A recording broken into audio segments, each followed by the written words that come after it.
సిలువలో మూడో మాట. యోహాను 19:26. యేసు తన తల్లియు తను ప్రేమించిన శిష్యులను దగ్గర నిల్చుండుట చూచి, అమ్మా, ఇదిగో నీ కుమారుడు అని తన తల్లితో చెప్పాడు.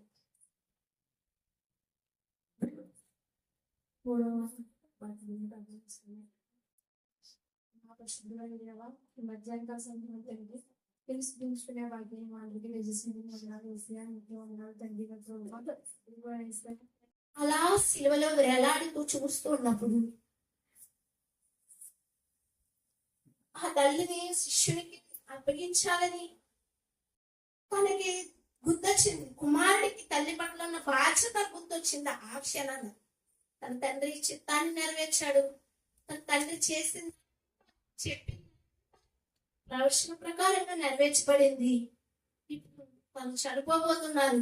తన